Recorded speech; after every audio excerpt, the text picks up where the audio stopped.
Welcome to the second part of our chapter on competence contrasts. In this section, we are going to investigate the dependence of the mechanical behavior of rocks on varying pressure, temperature, and rock compositions. And we will see how competence contrasts are important to such changes and are variable with changes in the physical environment. We know that different rocks consist of different mineral species and modal compositions, and we also know that different minerals have different mechanical properties. And these different properties will lead to a different response of a given rock to differential stresses. Some rocks will have relatively low competence, other rocks have a very high competence, and that means they can or cannot resist high differential stresses. These mechanical properties are commonly referred to as rheology. The rheology of minerals and rocks is expressed in the form of flow laws, and here we see a schematic diagram with the flow laws of quartz and feldspar, the arguably most important rock-forming minerals for crustal rocks. Flow laws show on the x-axis the shear strength, usually given in megapascals, and here we see the curve for quartz in black, with increasing shear strength up to a certain maximum, after which the shear strength of quartz decreases, and this change in behavior correlates with increasing depth and temperature in the Earth crust. Feldspar in principle shows the same, but the curves are not identical. We see the maximum shear strength of feldspar is reached at deeper crustal levels and higher temperatures compared to quartz, and that already illustrates that a quartz-dominated rock will have a different rheology compared to a feldspar-dominated rock. What we see here in the upper part of the flow laws is a linear increase of shear strength with depth and also with temperature to a certain limit. And this linear increase correlates with Coulomb's or with Bayerle's law. We can see that in that area of brittle failure in the upper crust, feldspar is typically weaker, has a lower shear strength than quartz at a given temperature up to this point, which we are going to discuss in a minute. The transition from brittle failure controlled by Bayerle's or by Coulomb's law to ductile behavior is marked in the maximum shear strength of the mineral, which is reached for quartz between 270 and 300 degrees and for feldspar between 450 and 500 degrees Celsius. These are two numbers that you should know as a competent geologist. That is the transition from brittle to ductile failure in quartz and feldspar-dominated rocks, respectively. At low crustal depth and relatively low temperatures, so temperatures below 300 degrees, sub-green schist facies temperatures, under these conditions we see that feldspar is weaker, it has a lower shear strength at a given temperature compared to quartz, and the question is, why is that so? Both are silicates. The shear strength of both is essentially controlled by the covalent silica-oxygen bonds, which are fairly hard. But in contrast to quartz, feldspar has very good cleavages, 3 different cleavage systems, and across these cleavages the shear strength is lower, and that will lead to failure, to the brittle failure of feldspar at lower differential stress compared to quartz, which does not have mineral cleavages. This here is an interesting point because this is the crossover point of the flow law of feldspar and of quartz, because we see here at around 350 degrees, quartz is already fairly weakened by ductile flow, dislocation slip, perhaps even diffusion controlled deformation mechanisms are possible.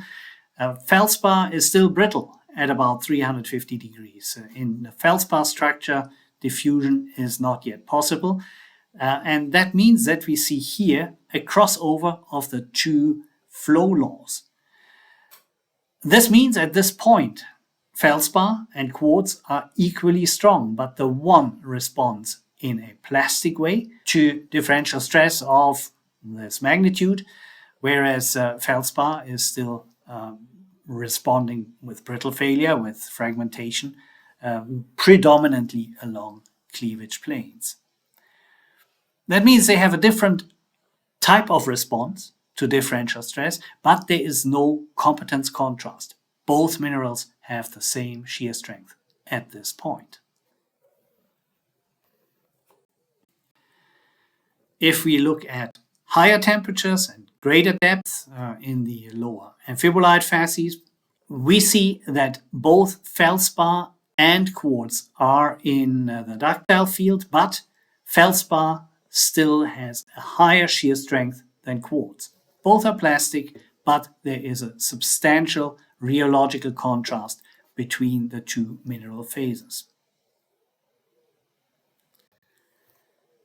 With increasing temperature, we see that this rheological contrast, this competence contrast between feldspar and quartz becomes smaller and smaller, and as soon as we are in the granulite facies, this competence contrast becomes negligible, and in ultra-high temperature conditions, 800 degrees perhaps, there is no rheological contrast at all. Both are equally soft. We can see here in lower crustal or high temperature to ultra-high temperature conditions, these minerals have virtually no shear strength left. Silicate minerals, all minerals in the Earth's crust, are very soft at very high temperatures, and ductile flow is achieved with very small differential stresses. What we have seen for quartz and feldspar also applies to common crustal rocks. Here we see results from experimental work. You see here in temperature regimes of the amphibolite to granulite facies, and different types of rocks have been tested here. We see here a granulite from the Adirondack Mountains in the United States. We see a microgabbro and an amphibolite. They have been tested in deformation rigs at low strain rates. We see here steady state flow stress at strain rates of 10 to the power of minus 14 per second. That corresponds to natural strain rates. Let's see what happens with the various rocks. We see here the Adirondack granulite, for instance, at 500 degrees has a moderate shear strength of just under 30 megapascals. So apply 25, 28, 29 megapascals at 500 degrees to such a granulite, which we can assume is quartz rich. This rock will start to undergo steady state plastic flow. At 600 degrees, that rock is substantially softer, and less than 10 megapascals differential stress are sufficient to achieve such steady state plastic flow. Let's compare that to microgabbro, a rock that is essentially quartz-free and is dominated by mafic minerals and by plagioclase. At 600 or just over 600 degrees, we see there is a very substantial mechanical contrast, rheological contrast between the quartz-dominated granulite and the feldspar-dominated microgabbro. In order to achieve steady-state flow in the microgabbro, we would require 50 megapascal differential stress. The quartz-dominated granulite would achieve such flow at perhaps a tenth of this differential stress. Around 5 megapascals would be sufficient to allow plastic flow in the granulite. So we see here is a very substantial competence contrast between these rocks at 600 degrees Celsius.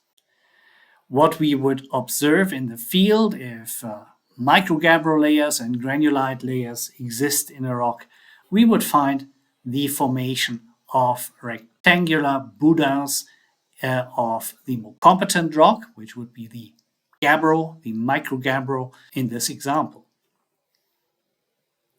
Let's consider the amphibolite and the microgabbro under higher temperature conditions of perhaps 775 degrees Celsius. At such temperatures, we would see that the amphibolite and the granulite and also the microgabbro have a substantial competence contrast.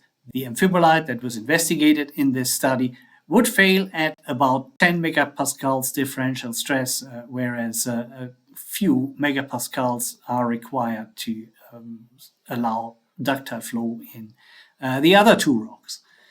The amphibolite layer in such an environment, interlayered with the softer rocks, would form boudins perhaps shaped like these here. We might find fish head structures, we might find fairly small interface angles along the boudin boundaries, in the neck region of the boudins, but there is clearly a substantial rheological contrast between amphibolite and granulite in the lower granulite facies. At the same temperature, the gabbro layer has a much smaller competence contrast. We see that here it's only a couple of megapascals difference in the shear strength, and that would probably lead to pinch and swell in a gabbro layer, perhaps some boudinage, but a very strongly stretched out boudins would form with highly acute interface angles in the neck region of the developing boudins. If we would increase the temperature further and would compare the microgabbro and the Adirondack granulite at ultra high temperature conditions of perhaps 850 degrees, we would see there is no competence contrast left. We are not going to form boudins because none of the layers is more competent than the other, and the gabbro layer would deform and extend and thin out during lateral extension at the same magnitude as the surrounding felsic granulite. So that tells us that at ultra high temperature conditions, granulite facies conditions, the rheological contrast between most rocks becomes very small, or in fact is reduced to zero.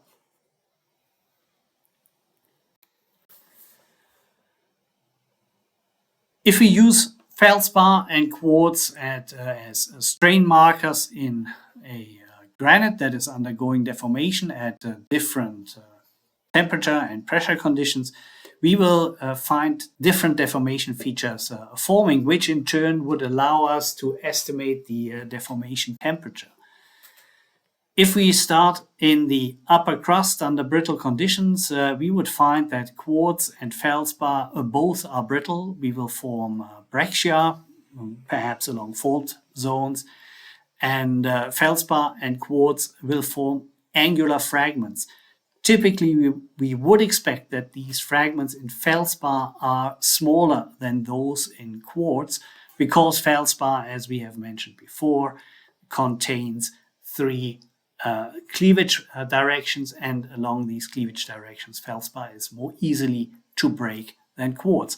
This is shown by the flow laws, which indicate a lower shear strength of feldspar compared to quartz in the brittle field. So the resulting pattern that we would see is a brecciated rock with angular fragments in both quartz and feldspar, perhaps with a fragment size variation.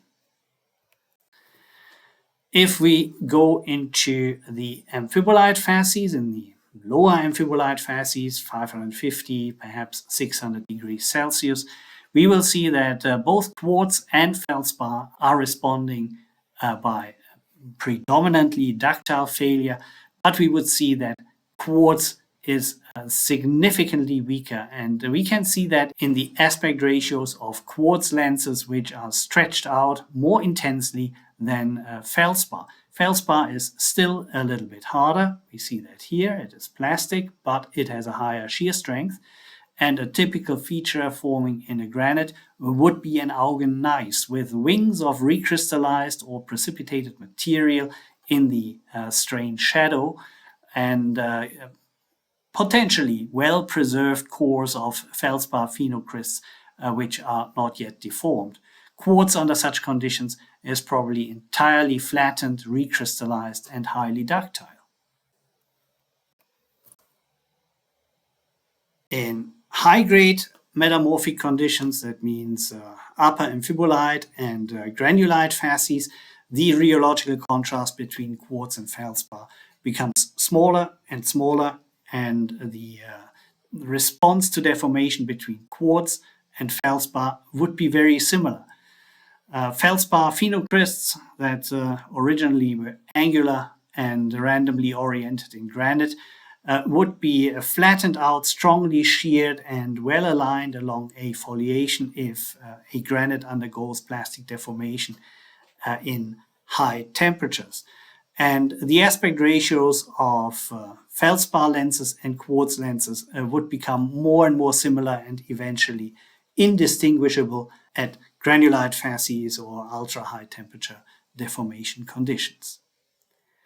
Accordingly, if you know a little bit about the quartz and feldspar flow laws that we see here, you could, from observation in the field, make some informed estimation of the possible deformation temperatures. For instance, these augen gneisses, if you find augen gneisses, they are typical features of the amphibolite facies. If you see strongly stretched out lenses and no grain size or shape difference between feldspar and quartz, you will know that you are in the granulite facies, potentially at ultra high temperature deformation conditions. If everything is brittle, you are in the subgreen schist facies. If you were in an environment where quartz is plastic and feldspar is still brittle, that would be between roughly 300 and 500 degrees, you will see that in the field. Quartz will have responded in a plastic way by forming flattened out lenses, whereas feldspar still would be brittle, and you would find fragmented feldspar phenocrysts in our sheared granite. Accordingly, deformation patterns and competence contrasts will allow you the estimation of deformation temperatures, at least semi-quantitatively, in the field. And if you hone these skills, you will have an advantage in the field, because you will be able to identify the larger part of the rock's history straight away from field observation.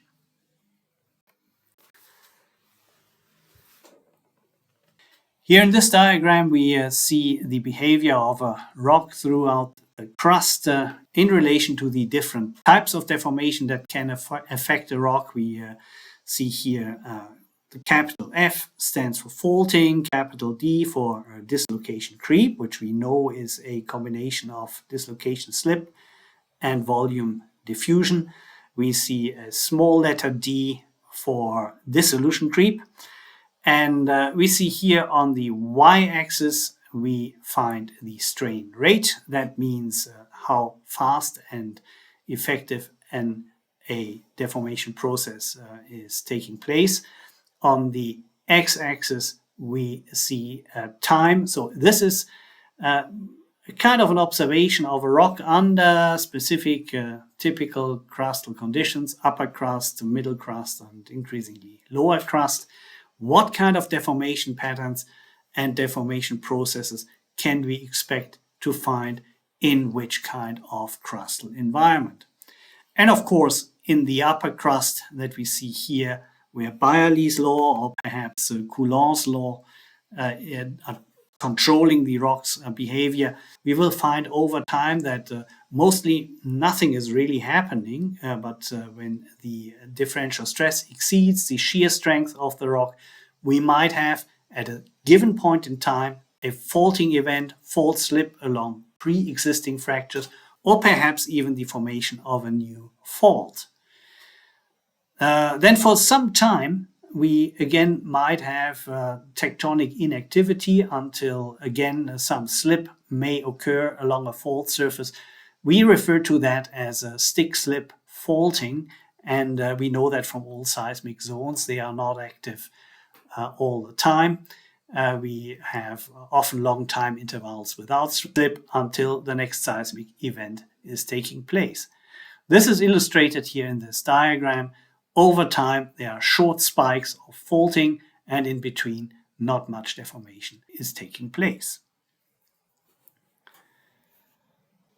When we approach the brittle ductile transition, the fluid phases that may or may not be present will be hot enough to allow more effective dissolution creep. We see here the small letter D is associated with elevated strain rates, with slightly elevated strain rates. So dissolution creep is a constant process that takes place all the time of observation here, but every now and then we still will find stresses are high enough to allow for seismic slip, and this means periodically we still will find faulting events under such conditions of the lower part of the brittle crust.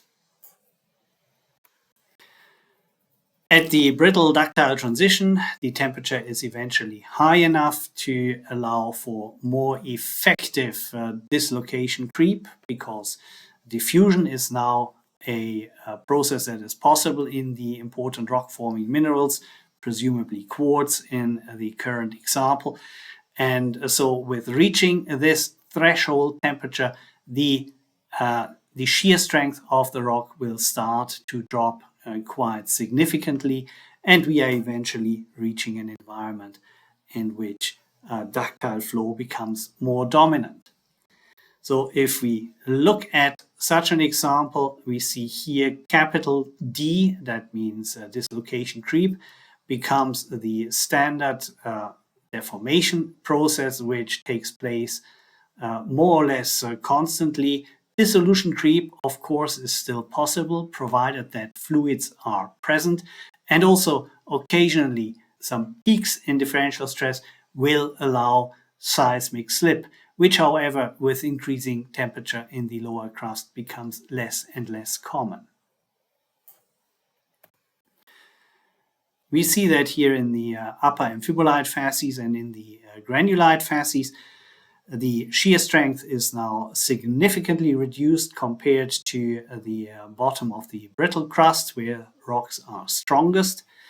And we see here that dissolution creep might still be possible if fluids are present, but we find steady state and very effective ductile flow controlled by dislocation creep, by any kind of diffusion control deformation mechanism. And here faulting should no longer occur.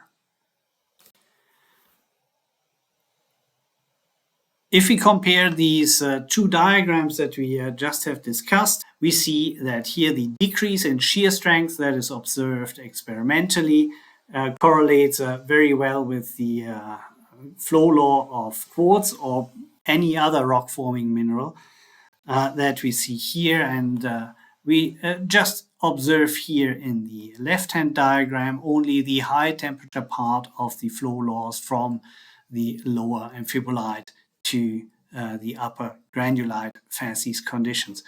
But the decrease in shear strength with increasing depth and temperature is characteristic for all rock types and also for all individual mineral species, as we see here in these two diagrams. This wraps it up. This is all I have to offer on competence contrasts and the rheology of rocks and minerals and flow laws. Thank you very much for your attention.